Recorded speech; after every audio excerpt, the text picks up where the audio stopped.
Okay, here we go. Okay, so the name of your book is Bending Reality: How to Make the Impossible Probable, which great title. Thank Now, you talk about two states of mind. So tell me about that. Yeah. So, Jill, first, I'd love for you to just think about the last week, imagining an unfavorable event that didn't go the way you planned it to go. Okay. And when you tune into that, what do you notice it feels like in your body?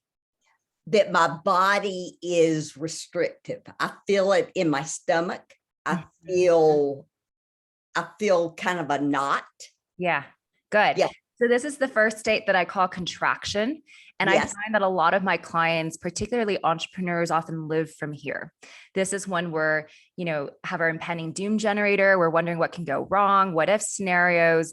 This can trigger our fight flight mode and our stress and anxiety from here. And so this is a state that I help my clients release so they can get into the second state, which I'm going to have you tune into. So now I want you to imagine the last week, an event that you loved, that you felt grateful happened. Yes. Yes. It was my friend's birthday party. Okay. Good. Okay. And what do you notice you feel like in your body? I can already see you set up straighter. Lightness, joy, great memories. Beautiful. Okay. And what do you notice with your breathing and your relaxation from here? So much more relaxed. Yeah. Okay, beautiful. So from here, I believe that we're able to access our creativity, inspiration, more possibilities from here. And this is a state that I call expansion. So the two states are contraction and expansion.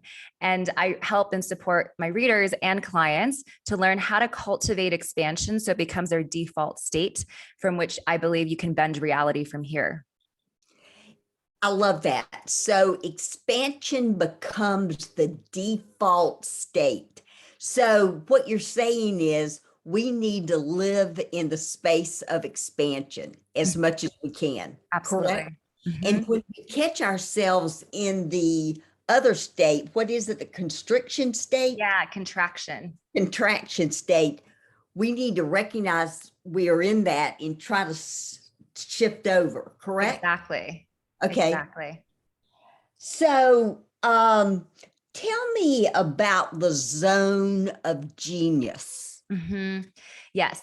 So I believe that without realizing it, a lot of us do work, start businesses from a place of, fear, wanting to prove something, prove we matter, prove we're smart enough, prove that we have what it takes to be successful. And as we just mentioned, coming from here can feel very constrictive, very contractive. And it's a very toxic fuel that I believe ends up not only poisoning you and your health and your well-being, but also your loved ones, your family, your employee, your culture.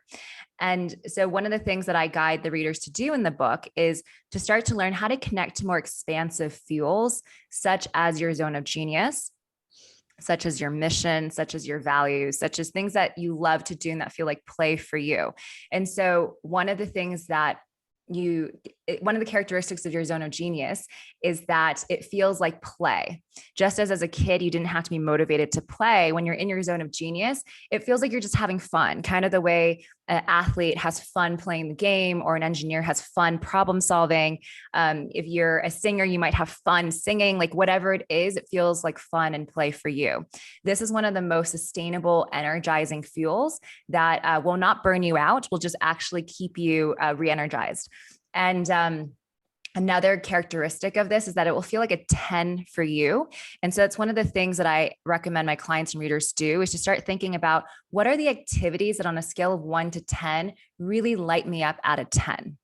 And I believe that there are a lot of things that we can do, but the things that are going to get us access to our full potential are the things that are not only things we can do, but things that we love to do. And so, if you're tuning in, you can make a 2x2 of the things that you're good at, the things you're not good at, and then the things that you love to do and the things that you don't love to do. And ideally, you're playing in the quadrant of things I love to do and things that I'm good at. And that's your zone of genius.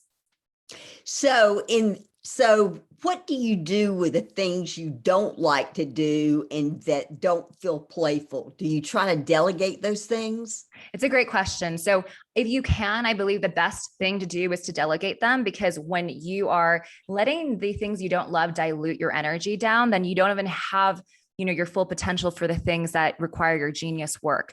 And so that's the top thing to do. If you're not at a stage in your company yet where you have a team or it's hard to delegate or you don't have the resources to yet, the other thing you can do is really deeply connect how every activity drives your why, your mission statement forward.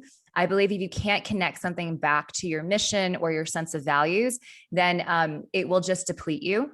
And it is sometimes just a reframe or a perspective shift and a reminder of, okay, I don't really want to pay my bills, but ultimately my bills enable my business. They enabled me to grow my business, talk to my clients, see people for retreats. So ultimately, this is really good for my business, for my impact that I'm making in the world. And just that reminder to yourself will help you be re-energized by even the tasks that don't feel as fun. I got it. So identify the why behind why you need to do it to move your business forward. Mm-hmm. Got it.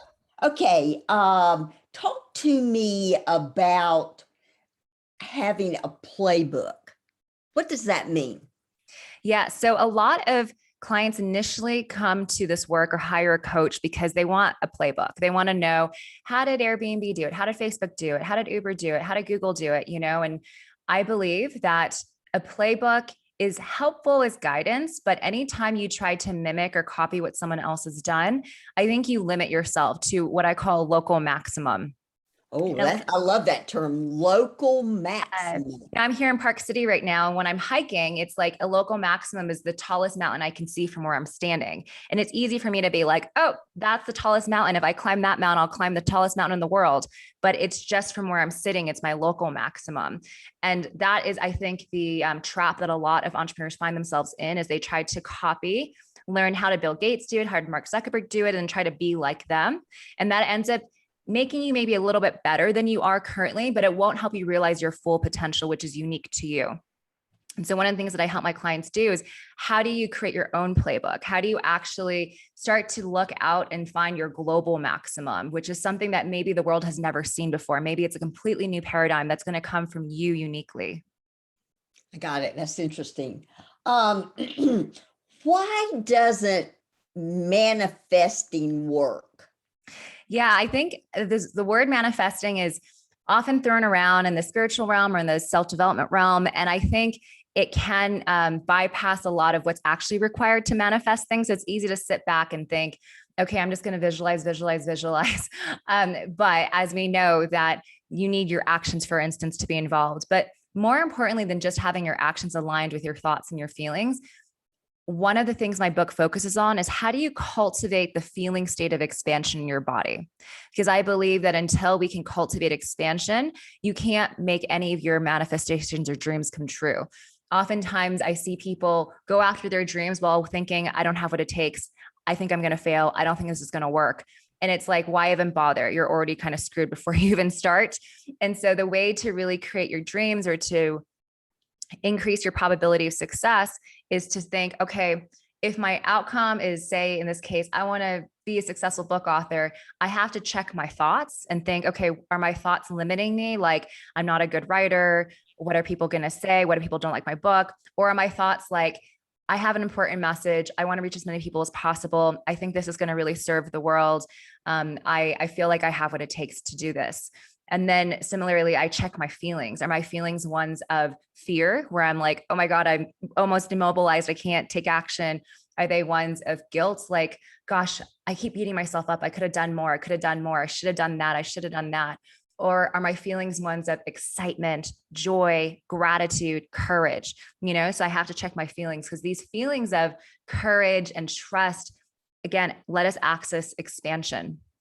Whereas those prior feelings of fear and guilt and maybe shame around being an author, what are people going to think? What are people going to say? Those are all these thoughts and feelings that put me into contraction. So I believe that's really the missing piece, is because I believe the thoughts and feelings that we have dictate the kinds of actions we're willing to take. So when our thoughts and feelings are ones of the contraction, then we're going to play small. We're going to be playing in a way to just not lose. We're going to be protecting ourselves, wanting to feel safe in our comfort zone while we try to chase our dreams. Whereas when we align our thoughts and our feelings with expansion, then the aligned actions we'll take are ones that are bold moves in the world, that are fun for us, that are high impact. We're really willing to take those big, bold moves from a place of expansion. And so when you have the thoughts, feelings, and actions aligned, then I believe you can manifest what you want and bend your reality. And that's really, I think, the missing piece is people often over focus on, if I just sit here and meditate on my vision, then I can make it happen. I got it. And I'll make a comment about fear, and that is that my experience with fear is to use it as a catalyst to say, okay, I feel fearful right now, but I'm going to do this anyway and step out. And I have found that real empowering. Can you comment on that? I love that you said that, because I do believe that at every level of success, fear is right around the corner. Our Right. fears don't go away. And if we're focused on waiting till the fear goes away or waiting for that worst case scenario to be not possible, it's just never going to happen. And so what I like about what you said is that you have the courage to go after your dreams, which feel like they're bigger than your fears. What I just heard, like, I'm going to go after it anyway. So Yes. one of the tricks when I think, instead of focusing on making the fear go away, which is almost impossible to do, I think it's making your dreams and your vision bigger than your fears. I love that. I love that. That's great. Okay. Let's see. So you mentioned in one of your questions that you have a client that has a COVID um, Vaccine. vaccine that is even more effective than some of the ones that are out there. Why have we not heard about that? It's a great question. I think that currently there's a lot of binary thinking around the vaccine conversation, and a lot of, you're either on this team or you're the enemy currently. And it's kind of hard to cut through the noise when the world feels so black and white on the matter. And so I know that they have received funding from the Gates Foundation, and there are several individuals who are aware of what they're doing. And I think ultimately the people who can move the needle are aware of what they're doing. But as far as the public media mainstream, I think in some ways, sometimes mainstream media wants to oversimplify the message to keep things easy for people, but in that way they sometimes lose all the information that's out there when they try to make it so easy and digestible for people to understand. I got it. Yeah, I agree with that. Okay, let's see. Now, final question. You say the system is rigged. Talk to me about that. Yeah, it's a chicken and egg question, like which started first. Did the system create contraction, or is it just perpetuating it? And one of my beliefs is that our system came in a time when we were just trying to survive on the planet, right? And when we are focused on survival, it's natural that we're in that fight flight state where it's all about scarce resources and am I going to be okay? And competition and just surviving. And in that sense, I think that from an early age, we designed our school systems and our career trajectories all around this idea of, okay, let me prove myself, let me compete, let me have one shot on my exam to prove that I can make it in the world, and let me, really tame my passions and interest, and learn that schoolwork and homework is really boring and I'm unenthused by what I'm learning in school. And then I apply that attitude towards my jobs. And then before you know it, all of us are disconnected from our dreams and what we truly would love to be doing, and are busy trying to prove ourselves in the world. And so I believe that unfortunately, our family conditioning has also supported this, because our parents want us to survive in the world. So they want us to be great students, to listen, to be disciplined. And as a result, I think we kind of tame our life force energy at a very young age. And so when I say the system is rigged, what I mean is that from a young age, we're kind of taught that who we are naturally maybe won't cut it out there in the world. And we need to strive and seek and be more like this and less like that. And we learn to get applause for doing it more like this and less like that. And then over time, we become this version of ourselves that is very disconnected from maybe our essence and who we are. And so then when I say the system's rigged, it's really challenging to go after your dreams when you're constantly questioning and doubting yourself. Do I even have what it takes? And so I say, good luck trying to make anything happen when you're constantly, in your own way and almost depleting your own life force energy, doubting yourself as you're trying to chase your dreams. I love that. So my final question to you is, what have I not asked you that you would like to share? Good question. I think that a huge part of the book and my work that I think is unique is emotional mastery and emotional intelligence, and why the ability to walk with our uncomfortable emotions truly unlocks our ability to bend reality. You know, you asked about fear, and I think that until we learn how to be with our fears, how to be with our hurt and disappointment, how to be with the risk of what people might think about us, the fear of humiliation, embarrassment, all these feelings that in some ways might remind us of when we were kids and we were bullied or looked over or rejected in a relationship. It's normal as an adult that we're constantly trying to control and predict our reality from a place of wanting to protect ourselves and keep ourselves safe. But I believe that such safety in your comfort zone ends up meaning you live a pretty boring life where you feel pretty stuck in a routine and you're not, experiencing the phenomenon of, oh my gosh, all my dreams are coming true, when you're living in protection. And so one of the key things that I teach in the book and that I work on with my clients on is how do you create emotional mastery where you learn that you can be with the discomfort of sadness, of anger, of fear, and how do you actually hold those and build your capacity, almost like you're building your emotional core. Because, we go work out in Pilates and we build our abs and our core strength.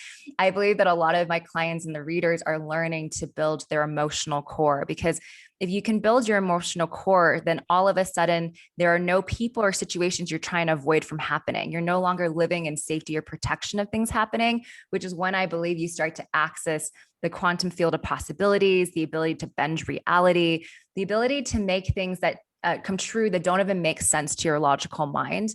That really requires you to learn how to walk with all your uncomfortable emotions. That's very interesting. Okay. Well, Victoria, I so appreciate it. I'm going to continue to read more of the book. I've got underlines. That's how I figure out, I circle and make notes in margins and that kind of thing. So thank you so much. And I know my readers are going to get a lot out of this. So thank you.